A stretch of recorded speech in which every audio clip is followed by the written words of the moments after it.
Chapter में starting किस तरीके से होती है, जीवन अवधि के बारे में होती है। जीवन अवधि क्या होती है, किससे प्रभावित होती है, अलग अलग जीवों की जीवन अवधि अलग अलग होती है, ये सारी आपने याद रखनी है। फिर उसके बाद हमने बात करी थी जनन दो प्रकार का होता है, एक अलैंगिक जनन होता है और एक लैंगिक जनन होता है। सबसे पहले हमने किसकी बात करी थी, अलैंगिक जनन की, जिसके कई सारे प्रकार थे। विखंडन था, मुकुलन था, बीजाणु जनन था, कायिक प्रवर्धन था। कायिक प्रवर्धन में हमने तने के रूपांतरण देखे थे कहीं ना कहीं। कौन कौन से देखे थे, भूमिगत तने देखे थे जिसके 4 प्रकार थे, प्रकंद, कंद, घनकंद, शलकंद, ये सारे हमने भूमिगत तने देखे थे। फिर उसके बाद हमने अर्धवायवीय तने देखे थे जो भी 4 प्रकार के थे, ऊपरी भूस्तारी, भूस्तारी, भूस्तारिका और अंत्य भूस्तारिका। मैं जल्दी से आपसे प्रश्न पूछना चाहूंगा, फटाफट मुझे बताइएगा, भूस्तारिका ऑफसेट का जल्दी से मुझे बताइए, भूस्तारी ऑफसेट का एग्जांपल मैंने आपको क्या बताया था, फटाफट आंसर आना चाहिए। गुड आफ्टरनून, गुड आफ्टरनून हो गई, गुड आफ्टरनून। जल्दी से मुझे आंसर बताइए, भूस्तारिका ऑफसेट का मैंने आपको क्या एग्जांपल बताया था। हाँ जी, ये हो सकता है कई बच्चों के बोर्ड में से ये चैप्टर हट गया हो, मैं जानता हूँ। मेनली यूपी बोर्ड के जो स्टूडेंट्स हैं उनके बोर्ड में ये चैप्टर हट गया है। लेकिन दोस्त, कुछ ऐसे बोर्ड है जिनके 12th बोर्ड के एग्जाम में ये चैप्टर है ना। मुझे पढ़ाना मेरा यहाँ पर कर्तव्य है कि उन ऐसे बच्चों जिनके बोर्ड में ये चैप्टर है उनको तो पढ़ाना पड़ेगा। आपके नहीं है, बहुत अच्छी बात है, लेकिन फ्यूचर में जब आप नीट का एग्जाम दोगे तो ये वहां से तो नहीं हटा है, ठीक है। भूस्तारिका का एग्जाम्पल आप सभी ने क्या क्या याद है, वेल डन, बहुत ही बढ़िया, वेरी गुड, जबरदस्त जबरदस्त, वेल डन।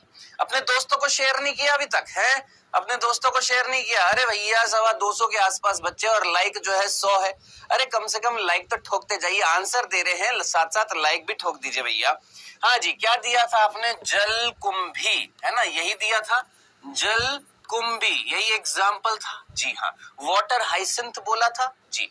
एक एग्जाम्पल तो ये था, एक एग्जाम्पल मेरे से छूट गया था, ये वाला एग्जाम्पल भी याद रखिएगा बेटा, पिस्टिया, ये वाला उदाहरण भी याद रखिएगा, पिस्टिया। पिस्टिया जो है ये एक जलीय पादप है, मुख्य रूप से ये दोनों के दोनों कैसे हैं, जलीय पादप है। और दोनों जलीय पादपों में जो तना जो होता है वो कैसा होता है, अर्धवायवीय होता है और पानी में मिल रहे हैं। किस प्रकार का उदाहरण है, भूस्तारिका के 2 उदाहरण है। एक तो याद रखना, बंगाल का आतंक, है ना, टेरर ऑफ बंगाल, जलकुंभी, वाटर हाइसिंथ, आइकॉर्निया क्रेसिपस, एक तो ये है। दूसरा याद रखना पिस्टिया, पिस्टिया भी उदाहरण जरूर याद रखना, ठीक है।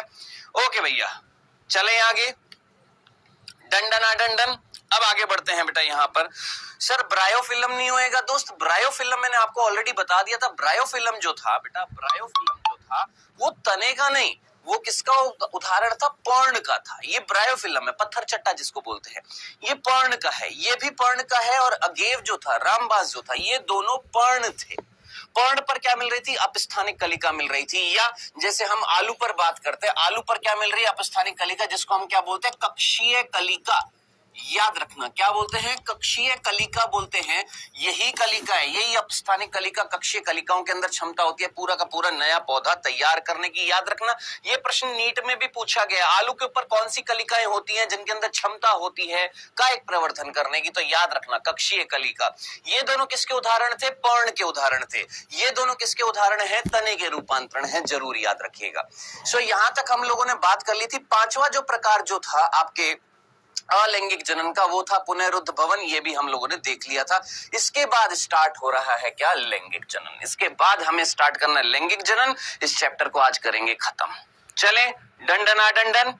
सर बचपन में पत्थर चट्टा खाते थे, बहुत ही बढ़िया, मैं तो खाता था क्योंकि मेरे घर पे था, गमले में था, खट्टा सा था, खट्टा मीठा सा लगता था, है ना, है ना, याद आ रहा है, खाया है किसी ने, हाँ, छिपकली, पुनरुद्ध भवन का उदाहरण छिपकली था। हाँ भैया, छिपकली था। आ जाइए, लैंगिक जनन की बात कर रहे हैं। लैंगिक जनन जिसको अंग्रेजी में बोलते हैं सेक्सुअल रिप्रोडक्शन, सेक्सुअल रिप्रोडक्शन, लैंगिक जनन, बहुत सीधी सी बात है, जल्दी से हम बात करते हैं। लैंगिक जनन क्या होता है, एक प्रकार का ऐसा जनन जिसमें 2 विपरीत लिंग वाले जनकों की आवश्यकता है। जी हाँ, 2 विपरीत लिंग वाले जनक